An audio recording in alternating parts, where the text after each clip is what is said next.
roughly an hour away from a campsite for tonight,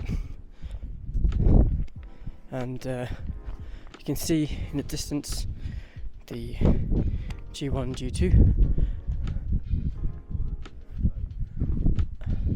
Oh yeah. Wow.